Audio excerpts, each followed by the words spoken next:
All right, moving forward. Tiffany Haddish is facing a DUI charge after being arrested. Early this morning in Georgia, cops responded to a call about a driver who had fallen asleep at the wheel. Shortly after, officers spotted Tiffany pulling into a neighborhood where she was stopped and arrested for driving under the influence and improper stopping on a roadway. Cops stated that she was under the influence of marijuana.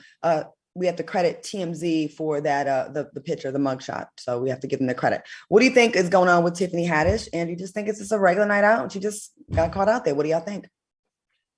Yeah, I mean, you know what? I think it's unfortunate, but I also think it's nothing to see here. And it's funny because DUI, driving under the influence, it automatically suggests alcohol. You know what I'm saying? And so I'm like, oh my gosh, she's a horrible person. She's drinking and driving and fell asleep at the wheel.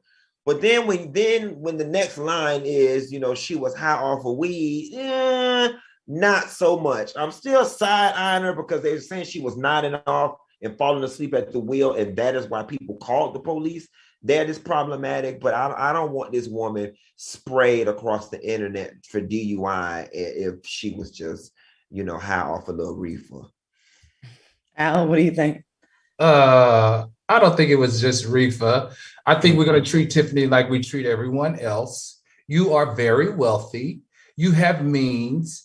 You should be in an Uber. You shouldn't be driving if you're intoxicated or high, because what happens is you get a DUI. Okay, now I will sympathize with her because from my understanding, she's had a number of losses in her neighborhood or in her community, in her life.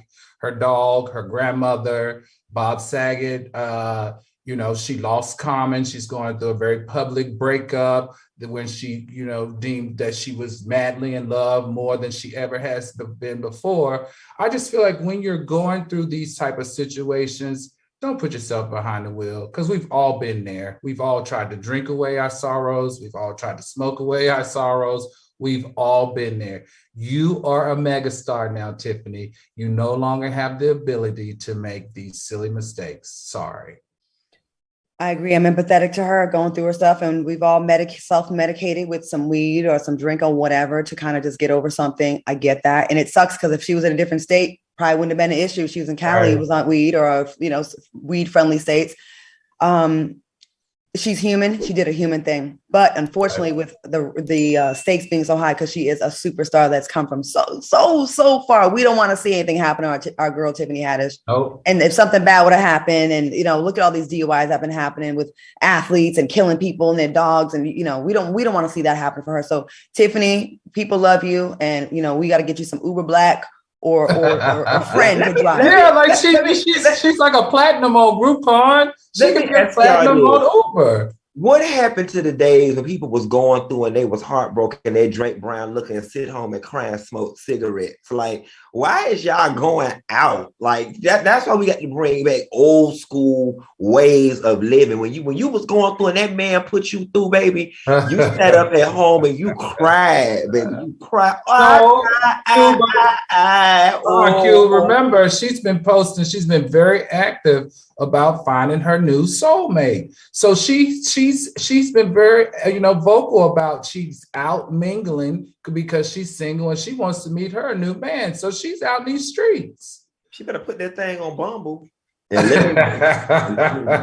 Does weed make y'all drive more reckless or more careful? I'd be so careful when I used to smoke in Cali. I'll be driving all 35 miles an hour, super focused.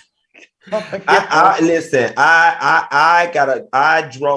smoked some weed one time in Atlanta many years ago. I used to drive a Nissan Cube, and I was on 75, 85, and I could swear the reflectors on the street were levitating like midway in the sky. And from that moment on, I have never messed around with that marijuana and got behind the wheel ever again. That marijuana is something I got to do when I'm finna sit home and watch Claudine or watch Waiting to Exhale or something. I got to be done for the night. Well, y'all, you know me, I take public transportation, and when I don't, I've had a driver since 2000, so I simply cannot drive under the influence of anything, weed, alcohol, anything. So I'm useless on weed.